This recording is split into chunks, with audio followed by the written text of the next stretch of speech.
Olá, hoje é terça-feira, dia 21 de junho de 2022, e o Grupo de Conjuntura está reunido para um novo episódio do nosso podcast. Eu sou o Gabriel Chianca e comigo está o pesquisador Caio Prati.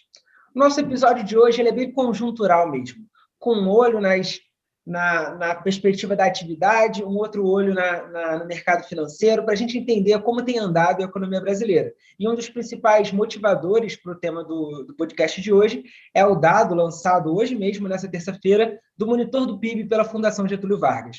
Então, eu quero convidar o pesquisador Caio Prates para começar.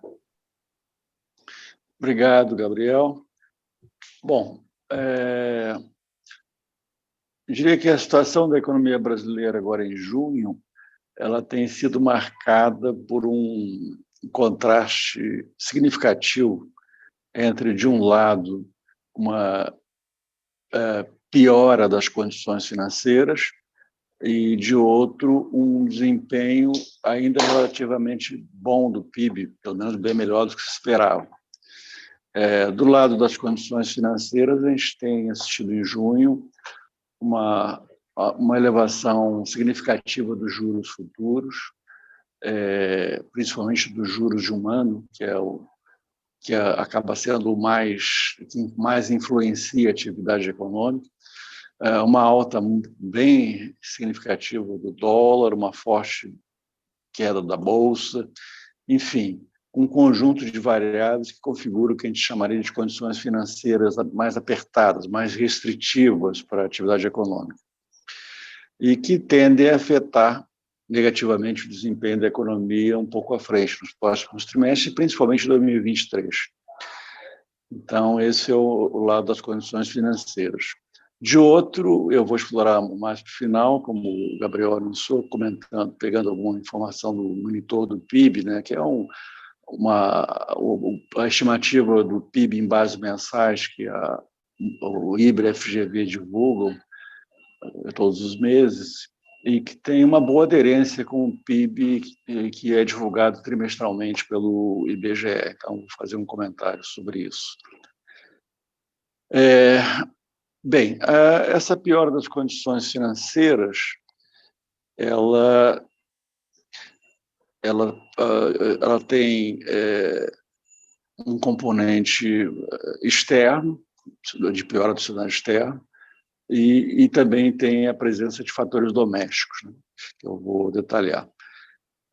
Em relação ao cenário externo, o marco aí de piora foi a decisão do Fed de acelerar o passo aí no aperto da política monetária lá, subindo a taxa de juros básica, o Fed Funds, em 0,75 pontos percentuais na última reunião. E isso junto com o contexto mundial, onde cada vez mais se fala de uma elevação sincronizada das taxas de juros nas principais economias, isso vem reforçando, né, o temor do mercado de que esse processo de desinflação global acabe desembocando numa recessão mundial, em particular uma recessão nos Estados Unidos. Esse é o grande temor. Uma indicação clara dessa preocupação aparece no comportamento da Bolsa dos Estados Unidos, em particular o principal índice da Bolsa lá que é o S&P 500, que teve uma queda só nesse mês de junho de 11%, e já acumula uma queda de 23% no ano, opondo a Bolsa Americana no que se chama de bear market, é quando entre o pico prévio e o nível atual você tem uma queda acima de 20% do índice lá da Bolsa em questão.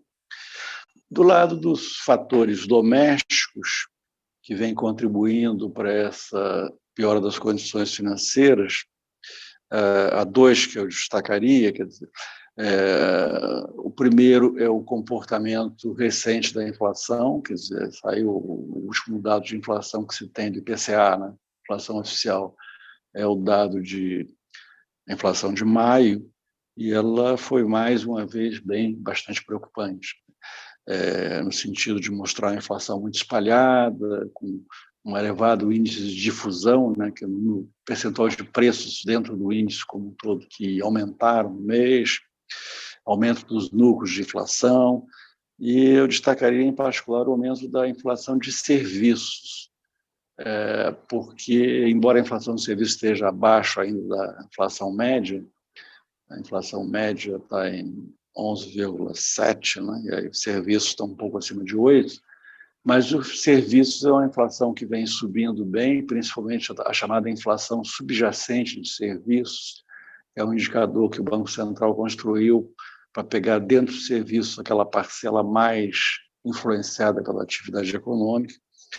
E essa alta de serviço é preocupante porque dentro do é o componente da inflação do IPCA que tende a ser mais inercial, mais resistente à queda. Então, na medida que esse componente vai ganhando peso, né, dentro da inflação total, é um indicador indireto de mais dificuldade para desinflação à frente, de reforço da chamada inércia da inflação. Então, esse é um dos fatores domésticos, esse é um dos fatores de preocupação por trás da piora das condições financeiras. O segundo fator é o aumento da percepção de risco fiscal.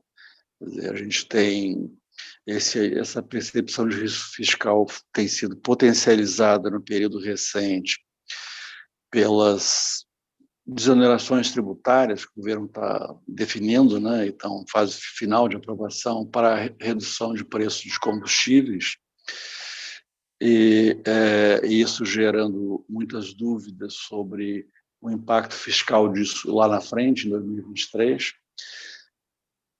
complicando, portanto, o cenário fiscal para 2023 bastante, e permanecem muitas dúvidas sobre o arcabouço fiscal a ser definido no novo governo, né? Como será conduzida a política econômica no novo governo, qual será o arcabouço fiscal e tudo mais. Então, essa incerteza, esse aumento, a percepção de aumento do risco fiscal tende a bater no dólar, na inflação, nos juros futuros. E tende a piorar por aí o ambiente macro para o desempenho da economia no próximo ano. Esses dois fatores, né, o comportamento da inflação, essa persistência inflacionária, como está se chamando, espalhamento da inflação, e o aumento de risco fiscal foram destacados, né, pelo Copom na reunião de quarta-feira. Quando decidiu aumentar a taxa de juros Selic na quarta-feira passada, esses dois fatores foram destacados como os fatores de risco altistas para a inflação. O Banco Central deu especial ênfase a esses dois fatores.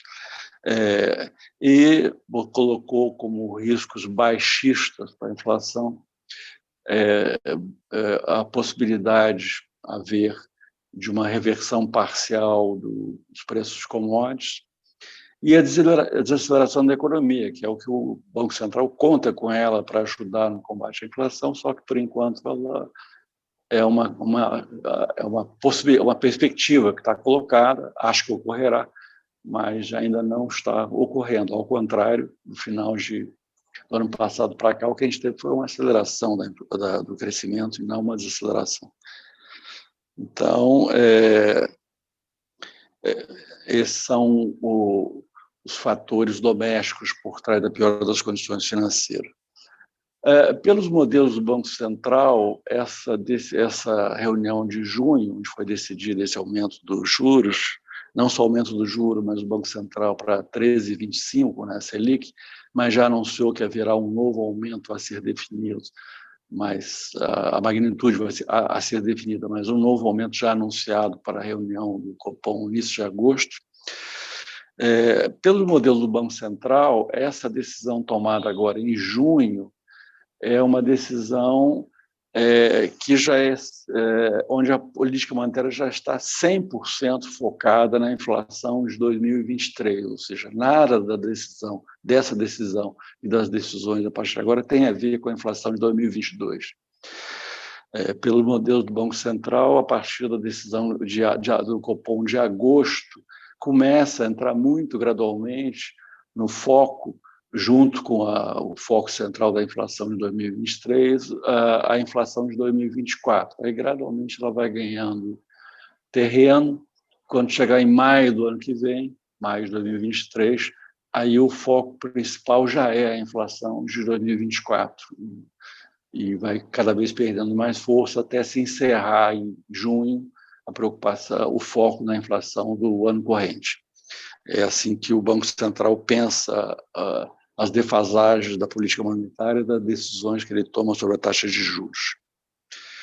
Bom, o que eu queria destacar é que uma indicação de piora das condições financeiras bem relevante, até porque costuma ser um indicador, como eu falei, antecedente relevante para a atividade econômica, é o aumento dos juros futuros de 1 ano, que precificam a taxa Selic média esperada de hoje a 12 meses, nesse horizonte de 12 meses. Ela subiu para 13,6%, então ela está já indicando toda a preocupação com a inflação do ano que vem, na verdade. Essa taxa está sugerindo, o fato dela ter aumentado, sugere um aumento da preocupação com a inflação no ano que vem.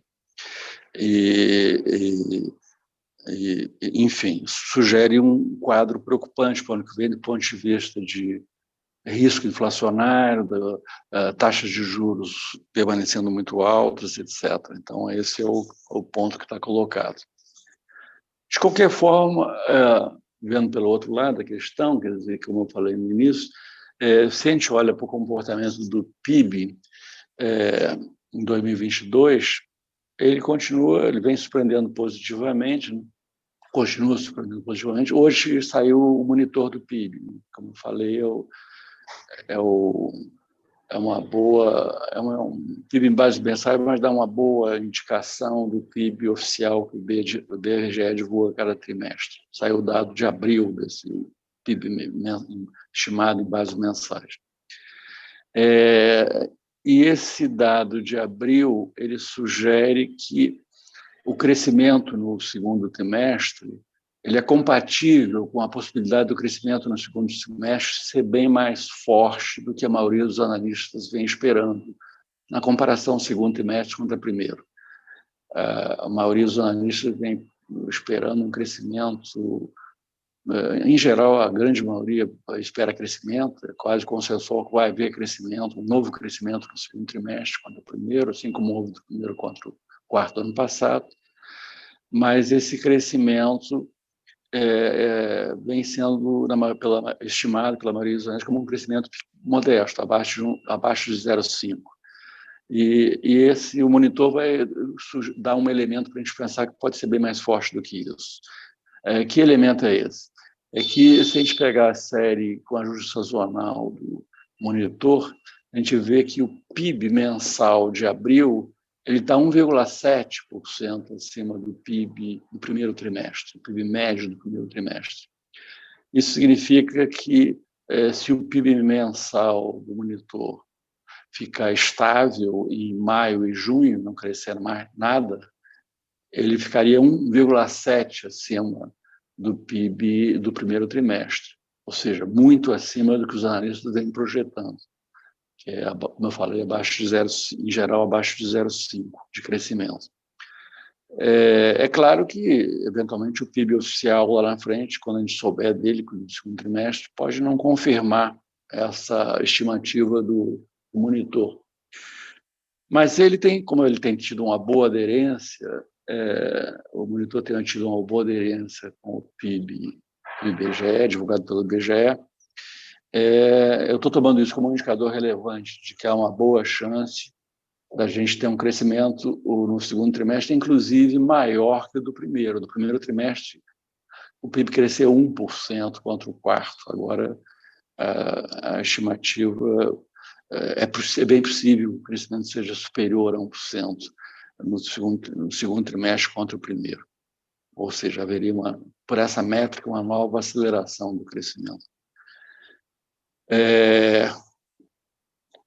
Mais do que isso, esse dado de abril do monitor, ele é compatível, ele é um dado de abril, portanto, falta uma boa parte do ano. ele é compatível com o seguinte cenário. A gente tem na cabeça, no nosso grupo, a gente pensa muito a ideia de que de um crescimento no segundo trimestre, que pelo jeito vai ser relativamente forte, depois uma tendência à interrupção do crescimento no terceiro trimestre, um quadro mais próximo da estabilidade, e uma queda do PIB no quarto trimestre. Essa trajetória, pelos dados disponíveis até agora do monitor, ela é compatível com o crescimento do PIB em torno de 2%, mais ou menos, por cento, bem acima do que a maioria dos analistas espera, que é mais perto de 1, um pouco, entre 1 e 1,5, né? Que é a maioria das projeções. Então, essa é a informação que a gente depende do monitor. É claro que ainda falta uma boa parte do ano, mas é esse o que a gente pode dizer sobre o dado que saiu. Agora, uma grande questão que se coloca, aqui para fazer o meu comentário final, uma grande questão que se coloca, porém é o seguinte, no contexto atual, a gente está vivendo no país uma inflação muito alta e riscos dessa coisa da desinflação ser lenta, etc., etc. Será que esse desempenho do PIB, relativamente bom, acima do esperado e tudo mais, é de fato uma boa notícia? Pode soar estranho, né, perguntar se um crescimento acima do esperado e relativamente bom é uma boa notícia. Mas eu estou colocando essa questão por uma atitude de provocação, pelo seguinte, porque o problema é uma coisa, a gente ter um bom desempenho do PIB, quando a inflação está controlada, quando as expectativas de inflação estão ancoradas em torno da meta de inflação perseguida pelo Banco Central. Isso é uma coisa. Outra coisa muito diferente é a gente ter um bom comportamento do PIB no contexto muito que a gente está vivendo, de uma inflação muito alta e risco relevante de termos um cenário pela frente aí de desinflação lenta e taxas de juros muito altas durante um período prolongado. Então, essa é a questão, o que seria um cenário muito ruim para a atividade econômica à frente, na verdade. Se isso que a gente vai ter à frente é uma desinflação lenta e juros altos por um período prolongado, o que se segue a esse cenário positivo do PIB no início do ano é um cenário muito favorável para os trimestres seguintes, principalmente para 2023. Então, na situação atual da economia, um cenário melhor do que seria diferente desse, seria um cenário não de aceleração do crescimento na margem, como a gente tinha observado, mas de desaceleração do crescimento, que fosse compatível com uma redução mais substancial da inflação, melhora das expectativas inflacionárias, elas ficando mais próximas da meta de inflação. Esse seria um cenário melhor quando a gente olha o crescimento no horizonte um pouco à frente, não para o curtíssimo prazo. E o fato da economia estar tendo um comportamento muito diferente desse, não estar desacelerando, é claramente a contraface, é uma razão importante para a inflação estar tão disseminada e com tanta dificuldade de recuar. Quer dizer, por mais que a inflação seja, na sua origem, claramente choques de oferta, e essa é a inflação que a gente está vivendo, é óbvio que um crescimento mais forte contribui para a disseminação da alta de preços e para a resistência à queda, para o fortalecimento da inércia, para a piora das expectativas inflacionárias e tudo mais. Então, essa é a questão que se coloca. A questão é exatamente que, nesse sentido que eu perguntei, será que isso é uma boa notícia? Na verdade, não me parece, porque se a gente sai do horizonte de curtíssimo prazo, seria mais desejável que a gente estivesse plantando a semente com uma aceleração mais rápida e para retomar um crescimento sustentável a partir de 2023. Então, nesse sentido que eu estou fazendo essa ressalva em relação a esse desempenho que tem surpreendido positivamente, sem dúvida, até agora, e provavelmente vai surpreender no crescimento do ano. Então, é essa observação que eu queria fazer essa ressalva em relação ao resultado do PIB que a gente está observando e que hoje saiu mais um elemento que é o monitor do PIB, com o PIB estimado em base mensais para abril. Né? Então é isso, Gabriel. Bem, esse é um novo episódio do podcast do Grupo de Conjuntura. Nos vemos novamente na terça-feira da semana que vem. Até lá!